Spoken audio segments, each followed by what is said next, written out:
Michael tried a few more times. Texts, calls, emails. I blocked him. He reached out to mutual friends, asked them to talk to me. They refused. Most of them had seen what he did, how he treated me.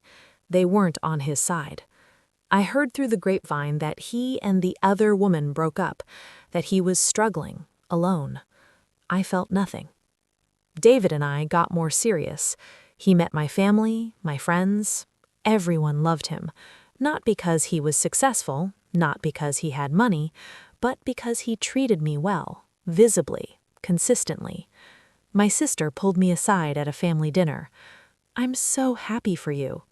"Thank you." "You deserve this." "I know." And I meant it. It's been a year now. David and I are still together. We moved in together 3 months ago. A beautiful apartment with a view of the city. I wake up every morning next to someone who values me, who asks about my day, who makes plans with me, not for me, with me. It's not perfect, no relationship is, but it's healthy, equal, real. I don't think about Michael much anymore. Sometimes I see him online, still living in the same place, still working the same job, still alone. Part of me feels bad for him, a small part, the part that loved him once, but mostly I'm just grateful that he left, that I had to rebuild, that I found myself again. Because if he hadn't left, I'd still be waiting, still sacrificing, still invisible. People ask me sometimes if I ever think about what could have been, if Michael had stayed, if he'd changed. I don't, because I know the truth. People don't change unless they want to, and Michael didn't want to. He wanted me to be convenient, available, quiet, and I'm none of those things anymore.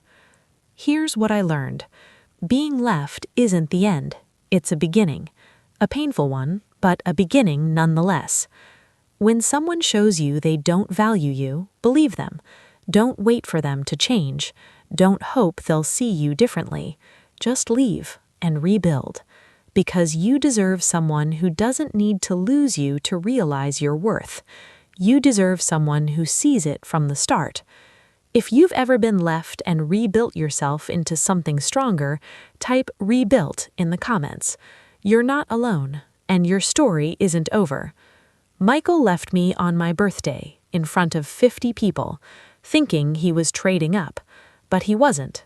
He was giving me freedom. Freedom to find someone better, to find myself, to build a life I actually wanted. And when he realized what he'd lost, when he saw me happy, successful, loved, it was too late. Not because I'm cruel, but because I finally understood my value, and I wasn't going to settle for less anymore. David didn't save me. I saved myself. He just showed up at the right time with the right intentions and the ability to see me, really see me. That's not a fairy tale. That's just what happens when you stop accepting scraps and start demanding respect. My 35th birthday was the worst day of my life, but it led to the best year, and I wouldn't change a thing. 3 months into dating David, we went to a restaurant, nice place, downtown. We were waiting for our table when I heard a voice. "Lauren?" I turned. Michael. With her, the woman he'd left me for. My stomach dropped. "Hi, Michael. I didn't know you'd be here." Neither did I. He looked at David, then back at me. "Who's this?" "David, my boyfriend." David extended his hand, professional, polite. Michael shook it, his grip weak, his expression tight. "How've you been?" Michael asked. "Good, really good." "That's great." He looked uncomfortable. She looked bored. David looked calm. "Well, we should get to our table," I said. Yeah, of course. Good seeing you, Michael." We walked away, David's hand on my back, steady, supportive. When we sat down, he asked, "Are you okay?" "I am, actually." "Good," he smiled, "because you handled that with grace." Michael texted me the next day. "Can we talk?" I didn't respond. He texted again. "I saw you last night. You looked happy." "I'm glad." I still didn't respond. Then he called, left a voicemail. "Lauren, it's me. I wanted to say I'm sorry for how things ended. I made a mistake. I see that now. I deleted it. A week later, my sister called. Lauren, Michael reached out to Mom. What? He asked for your number. He already has my number. He said you're not responding. I'm not. He wants to meet up. I don't. He says he made a mistake. That's his problem. My sister paused. Are you seeing someone? Yes. Is it serious? It's getting there. Good for you. I could hear the smile in her voice. Michael showed up at our apartment 2 weeks later, unannounced. I opened the door. He was holding flowers. What are you doing here? I needed to see you. Michael, we're divorced. I know. I made a huge mistake. I crossed my arms. You left me on my birthday, in front of 50 people. I know. You humiliated me. I'm sorry. Why now? What? Why are you sorry now? Why not 6 months ago? Why not a year ago? He looked at the ground. I saw you with him. And I realized what I lost. There it was. You didn't lose me, Michael. You threw me away. There's a difference. Can we just talk? No. Lauren, please. I've moved on. I'm happy. And you don't get to come back now just because you're jealous. His jaw tightened. It's him, isn't it? This has nothing to do with David. This has everything to do with you and how you treated me. Have you ever watched someone realize they can't undo their mistakes? It's both satisfying and sad. What does he have that I don't? Michael asked. I almost laughed. Respect, consistency, the ability to show up, to actually care about someone other than himself. I cared about you. No, Michael, you cared about what I did for you. There's a difference. He stood there, flowers still in hand, looking small, pathetic. I need you to leave. Lauren, now. He left. I met my husband, ex-husband, when I was 27. His name was Michael. He was charming, funny, ambitious. We got married after 2 years. I thought we were happy. We both worked. I was a marketing coordinator. He was in sales. Made decent money. Not great, but decent. I handled everything at home. Cooking, cleaning, bills, appointments. Worked full-time and managed our entire life. Michael focused on his career.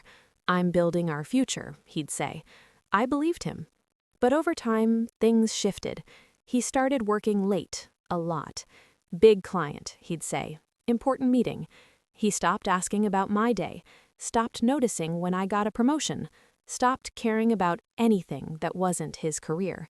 When I suggested we take a vacation, he said we couldn't afford it.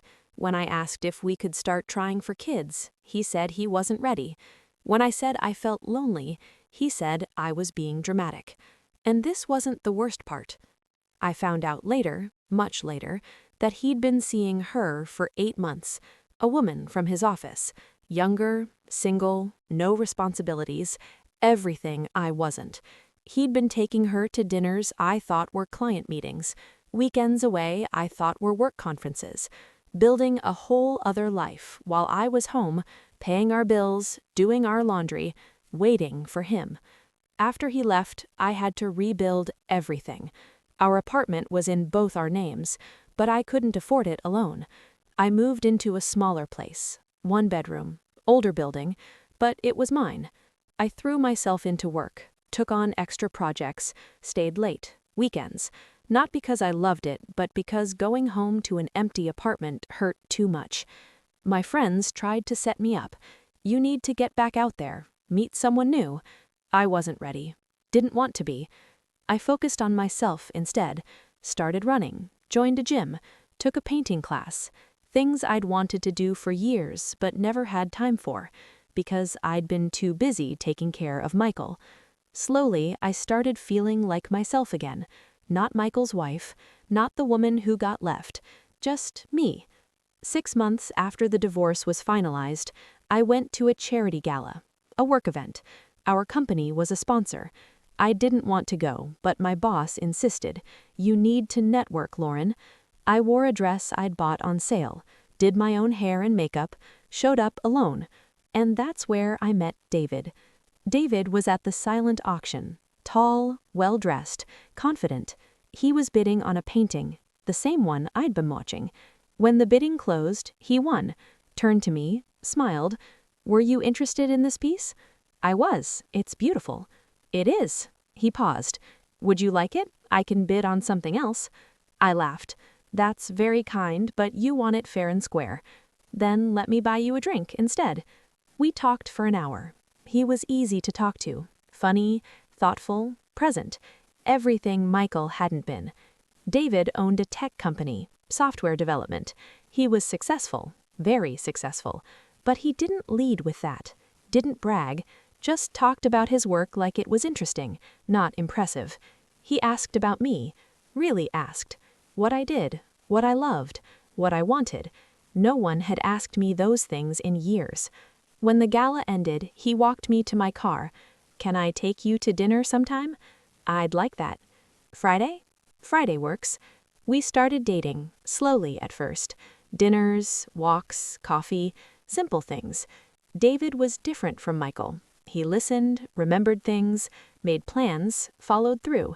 He didn't play games, didn't make me guess how he felt, just showed up, consistently, genuinely. After 2 months, I told him about Michael, about the birthday, the humiliation, the divorce. He didn't flinch. That must have been devastating. It was. You deserved better. I know that now. He reached across the table, took my hand. You deserve someone who sees you, really sees you, and I believed him. My husband left me for another woman on my 35th birthday, in front of 50 guests, then tried to crawl back when he saw who I was dating. The cake had 35 candles. My friends were singing, my family was smiling, and my husband stood up, cleared his throat, asked for everyone's attention. I have an announcement, he said. I thought he was going to toast me, maybe surprise me with a gift. Something sweet. Instead, he said, I'm leaving. I've met someone else. I'm sorry to do this here, but I can't keep pretending anymore. 50 people, staring, silent. My mother gasped. My best friend's mouth fell open. My sister started crying, and I just stood there, holding a cake knife, watching my husband walk out of our house, out of our marriage, on my birthday. What he didn't know, that humiliation would become my fuel.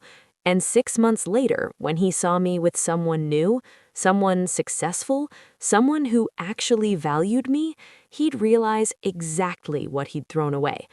And by then, it would be far too late.